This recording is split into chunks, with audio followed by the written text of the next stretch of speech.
thank you for listening to this episode of the Night Sky Podcast. My name is Billy Newman. And I'm Marina Hansen. And this week we're going to be speaking about a few of the upcoming skywatching events that'll be happening in the night sky above us for the first and second week of February 2016. How you doing, Marina? I'm doing well. That's cool. You know, it's been cool the last couple days because we're fortunate on the West Coast. We've had a bit of clear weather finally. Yeah. We've kind of pushed all the way through January with all the rain and stuff that we've had. Kind of that El Nino year coming through where we get the big rainstorm every week or so coming off of the east side of the west end of the Pacific Ocean. Blows all the way across over Hawaii, kind of comes over, hits the West Coast. It's been slamming us for like the last 45 days or so. So it's kind of like that weather pattern for the West Coast, at least, to get that little break in like the first, second, or third week of February, where you get this little false spring, you get the first few blooms of the flowers, that sort of thing, all through Valentine's Day. It's kind of that, I think, part of the Mediterranean climate, sort of that same system that they have in Europe also. But so that's a nice opportunity for us to have a chance to go out and look at some of the night sky stuff that we've been talking about. Like last week when we spoke a lot about the 5 planets being up, we've had Mercury kind of pass its high point, and now it's going to be resting back down toward the sun. So it's cool because this week we have the opportunity to go out and see that because it's been a little bit more clear. Right. It's been nice having some fake spring to get to look at things. A little bit of fake spring. Yeah. I guess a lot of the people in the more arid climates might have the benefit of having a few more days of clear sky. I mean, even over in Bend, like on the other side of the rain shadow, the Cascades, I think they'd have a better opportunity. Or I think they have 270 clear days a year. Oh, that's nice. Yeah, there's a lot of places that probably do a bit better than the Willamette Valley. Yeah, we get pretty socked in with fog. Yeah, it can be. So that's the thing we'll have to look out for is the fog. But if we get up to the top of a mountain, and which I want to do with you, I want to do some observations up at a higher elevation just to kick us outside of the morning fog that we're going to get here around the Willamette River.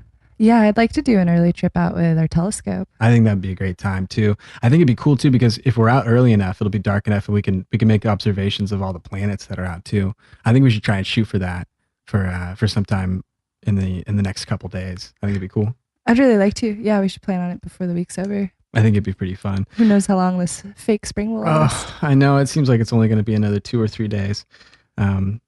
I think what we've got going on right now is a new moon. We were just looking at the crescent moon out the window before it set behind the horizon. That's right. It's looking really nice. Yeah, and so it's the start of the Chinese New Year, which is like based on the lunar calendar system. And so I think that started yesterday at the start of the new moon. It's really interesting. I think we're going to look into more stuff about lunar calendars and about how that whole system works and how we switched over from a lunar calendar system to a lunisolar calendar. Or just how we still have a relationship to the lunar cycle. It'd be fun to talk about. Right. Yeah. I'm looking forward to doing a little bit more research on that. Yeah, I think it'll be cool. I think that the biggest thing, or I think one of the best things to be seen in the night sky during February is, because we talked a lot before about asterisms. And so asterisms, to kind of start off the conversation about it, asterisms aren't constellations, even though they're probably really similarly matched in the ideas of what we have about patterns of stars in the sky. And so an asterism is a commonly known pattern of stars in the night sky that's not a qualified constellation, one of the 88 constellations that's identified by the International Astronomical Union, or one of the 48 classical constellations that was identified by Ptolemy in ancient Greece, which I think is like all of the northern constellations, because they're in Greece, so they didn't have the understanding of being able to circumnavigate the globe yet. So a lot of the southern hemisphere stars, those were all named after the 1500s, after the explorers started to head south, and they needed tools to navigate the southern sky. That's right. Yeah, it's interesting. So there's only stars, or ancient star names only go down so far to the south. I think since a lot of the star or constellations were identified in Arabic, I think they go as far down as like Canopus. I think that's still an old star name. There's a handful of others. Anything down to the equator that you can see, I think that's pretty well identified. But since there weren't really many classical civilizations that we pull a lot of history from that were really developed in the southern hemisphere, we don't have a lot of really old history from the southern hemisphere, which is kind of interesting how you notice the age of the different star names, the age of the language that's used for it. That is interesting. Yeah, so there's a lot of asterisms that fall outside of the constellation names that have been identified, or a lot of the patterns of the stars that we see in the night sky, they're really more closely related to asterisms than they are the more technical definition of the cubic space that's taken up, or the square space in the sky that's taken up by the constellation. And the constellations were a good way to identify deep sky objects, where they kind of block out an area of the sky, and any item that's sort of that any astronomical item, any deep sky object that's identified in that constellation space is identified under that constellation. So, for example, the Andromeda galaxy is in the constellation of Andromeda, and so it's a classification system so that they can mark deep sky objects by what constellation they're in. That's interesting. Yeah, it is interesting. And so that's kind of the constellation system, and constellations are great for I guess understanding a lot of the mapping of the sky. It helps out a lot. But there's a few things, like if we were going to talk about, I guess an easy one to talk about would be like the Pleiades. The Pleiades is not a constellation, even though everyone knows it, even though it's probably one of the most popular visible items in the night sky.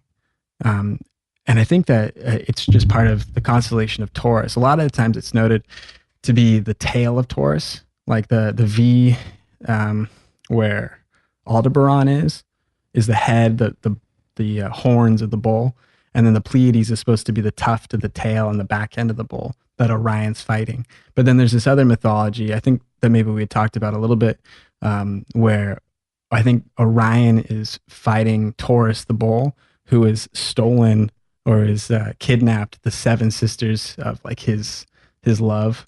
So it's like the Pleiades are the seven sisters, as it's identified in some mythology. Right. So it's kind of identified as a separate entity or the separate idea, but it wasn't really included in the constellation naming, so it's considered an asterism. Other asterism. Oh, go ahead.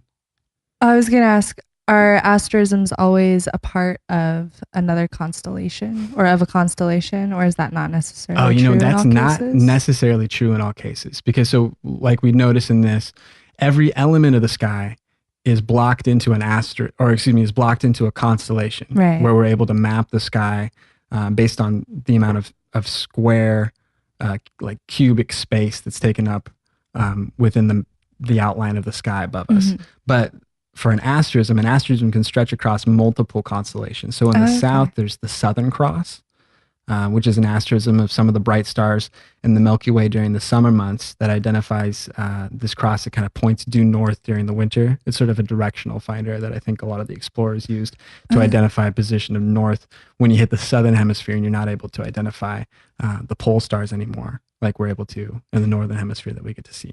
That's cool. I didn't know that one. Yeah. And then in the summer sky, we get to see the summer triangle, which is the one that comes up overhead of Vega, Deneb, and Altair. It's one of the early sets of bright first magnitude stars that young skywatchers or astronomers start to learn. And those are in three different constellations. I think all of them being birds, or I think it's like Lyra, and another one that's up there, Cygnus. And so it's kind of interesting how that works, how it's separated. And so in the winter sky, what we're able to see, and I think is probably one of the best ones, or one of the best opportunities to see, is the Winter Hexagon. And we might have talked about it a little bit before. This is, like you were talking about, an asterism that really stretches across and includes every bright first magnitude star in the spiral grouping in the southern sky during the winter. And it's a really great place to view just a big section of those bright first magnitude stars. It's yeah, cool. It is a cool one. I read that it's the biggest asterism. Yeah, it probably is. It really stretches over a huge part of the sky. And so the stars that it includes, being called the Winter Hexagon, the general shape of the sky is supposed to be kind of a large hexagon shape. I've heard it also called that, or sort of a G shape or a spiral shape in the sky. But what you do to identify the stars of it, and I can go through it pretty quick, is if you look straight up or kind of near the zenith of the sky in the northern hemisphere, you're going to identify the star Capella. And so that's a real bright star. We see it come up in the fall, like in October. I think in some areas it's kind of identified as like an onset of fall or an onset of October is when you start seeing in like late August and September, later in the night, you're going to see Capella start rising in the northeastern sky. And then at this time of year, as it rises up to the zenith point of the sky, it's going to be right overhead. You're going to see Capella, And then as you drop down in the spiral, you're going to see Castor and Pollux in the constellation of Gemini. And so that's in the ecliptic line. And then below Castor and Pollux, you'll see the star Procyon, which is in Canis Minor. And so that's the little dog or the small dog. And then we'll see Sirius below that, which is in Canis Major, the big dog star. And then past that, we're going to drop down into the constellation of Orion. And at the base of Orion, we're going to see this bright blue star, and that's the star Rigel. And so I think that's like a blue supergiant. It's really cool. It's a cool star. Orion's a cool constellation because it has so many different varied stars in it. Like there's the red giant of Betelgeuse, which we'll get to in a second.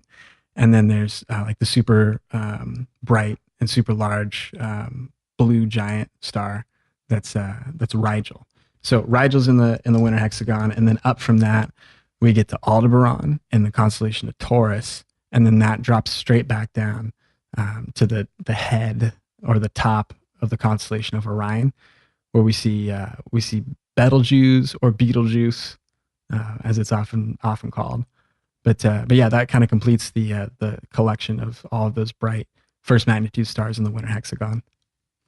That's cool. That's a really big one, and it's pretty easy to find. Yeah, and the great thing about the Winter Hexagon, the reason that it's important or that it's worthwhile to know is it identifies just a lot of those first magnitude stars, the brightest stars in the night sky, and probably the brightest stars of the winter collection, or excuse me, just the stars that would come up during the winter time that are interesting to observe. It's a big collection of those stars all kind of congregated into one location into the sky.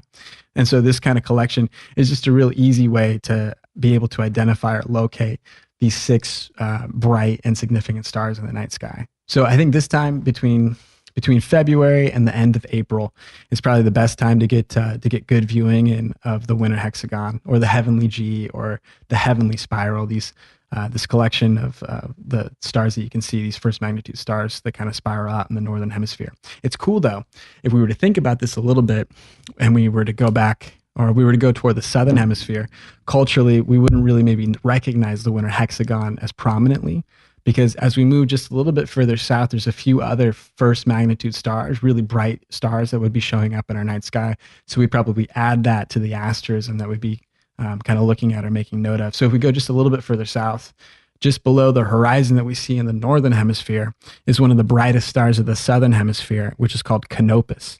And it'd be really cool. I'm excited to see it if we ever get a chance to. If we go far enough south, on the equatorial line, we'd be able to see Canopus, which is really one of the brightest stars. I think it's about, let's see, what would it be? It'd probably be real close to about as bright as Procyon in the night sky, Procyon or Rigel. It'd probably be pretty similar to that, but that in conjunction with Sirius, all there with Capella. If we were there down by the equator, I think it would definitely be a really bright component of the night sky. There's a few other stars down there in the southern sky that are also pretty bright, but I think Canopus is the brightest one in the winter sky in the southern hemisphere. That's cool. Yeah, It'd be really cool. neat to see sometime. It is really cool, and the reason I'd love to go to the southern hemisphere. In fact, I'm really hoping that, like even from Hawaii, you can identify Canopus, but I'm not really sure yet. I think that that'd be interesting to find out. Yeah, I'm not really sure. I think that it's far enough south that you could be able to identify it. In fact, I hear that Canopus can be seen by I think if you're in the far southern section of the United States, you can see just a bit more into the southern hemisphere, and I'm pretty sure that that some of those stars are available to be seen in the night sky. So it'd be really cool to get a chance to see it. I'd like to do it. Now, the other thing that's really interesting about this, the reason that there's this collection, this asterism that we see of the Winter Hexagon, is because as we look up, we're looking into the Milky Way right now. So when we look up overhead and we look into Capella, we look into Procyon and Castor and Pollux and Sirius and Aldebaran and Betelgeuse and Rigel, all of those stars are kind of in this line and toward Canopus past the horizon into the south. All of that's in the line of the Milky Way. And so all of those are kind of in this denser part of main sequence stars, except for Betelgeuse and Aldebaran, because those are both red giants. They're older stars. Okay. Yeah. But all of those bright blue stars that are in the pocket of the Milky Way, those are all these main sequence stars that are burning this really bright blue color. It's really interesting. It's cool to see them, and it's just cool that they're all there, kind of in that area. But then what we'll notice is that out from that kind of main cluster of stars that we see brightly, what we're going to see to the south, or excuse me, to the east and to the west, is going to be just a lot of like more empty space, and that's as we're looking outside of the galaxy, outside the flat pancake of the spiral galaxy that we are looking kind of into the thick of as we look up into the night sky and into what we know as the Winter Hexagon. That's really neat. Yeah, it's really cool. So there's a few other asterisms that are out there. I think that the biggest one, the one that every kid learns, the one that has gone back thousands and thousands of years into the culture of human beings, is the Big Dipper. And that's the one that we've done a little bit of research on. And I wanted to talk with you about that on the podcast tonight. But the Big Dipper is a cool one. It's 7 stars, and it goes back for like thousands of years, right? Yeah. Were you reading about that?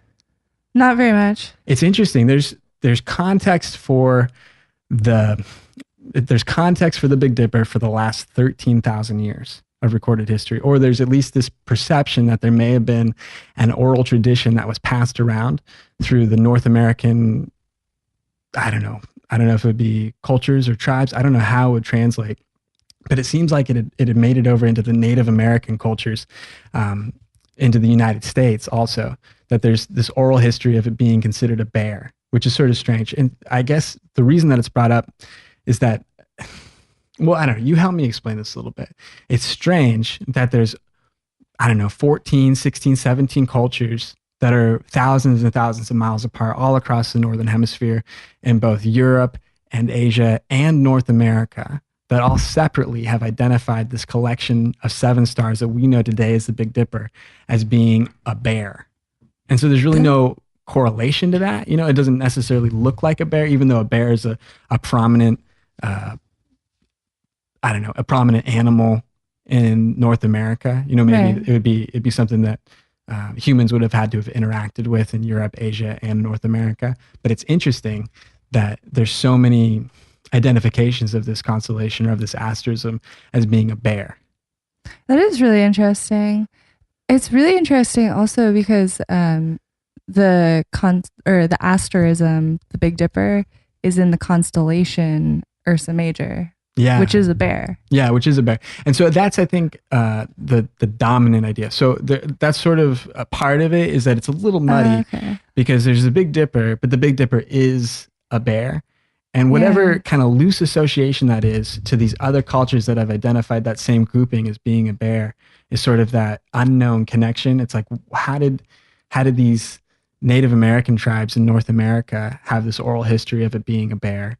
And then how did the Russians have this oral tradition of it being a bear, and the Europeans have this tradition of it being a bear? It's just really strange how that is. There's a few other identities that that it's had over time. Right, like a wagon, I think. Yeah. Or like what is it? Something like for crops. I can't remember. But yeah, like a wagon, I think in the UK. Yeah, that's what it's identified as. Yeah, there are a few things, and there's a lot of mythology to it too. I think the Ursa Major mythology is like a Roman mythology that's been passed down, and so it was Jupiter had a lover like Ursa, and it was Callisto. Callisto, like the name of that moon in Jupiter, which we'll get to later. Yeah, I was reading about that a little bit. I think that's where it comes from, is Jupiter's moon is Callisto, Jupiter's lover, and the mythology was named Callisto. So that's sort of where that association comes from, and that's why we named those moons around Jupiter around that association of the mythology. But Callisto in this mythology, in this section of the mythology, was turned into a bear. Right. By Jupiter. By Jupiter's wife. Yeah, and then placed up into the night sky. Right. And then I think that's also part of the mythology, is where Ursa Minor, the little bear, comes from too. That's right. Yeah, it's Callisto's son. Yeah, so Callisto's son, and the mythology goes that Callisto's son was going to shoot the bear. Yeah. But Jupiter's wife then turned that son into a bear also. Yeah, and put them in the sky as constellations. As constellations together. That's interesting. Yeah, I think Juno is Jupiter's wife. I think that you're right. Yeah, I think that that's correct. But I thought that that was kind of a like an interesting thing. And so that's kind of the North American mythology that was. I don't know what the Greek mythology behind it might be, or if that was more identified. But yeah, I think that's kind of the connection to the Roman mythology that we sort of use today in the International Astronomical Union's identity of what Ursa Major is, of the Big Bear, you know. And so I think that's pretty cool that that it's just kind of noted as that. The other real like weird thing is like the Native American bear lore of it. And I was talking to you about this a little bit too. It was the Native Americans, I think in Indiana, I think it's like the Pawnee Indians, like Oh Parks and Rec. yeah.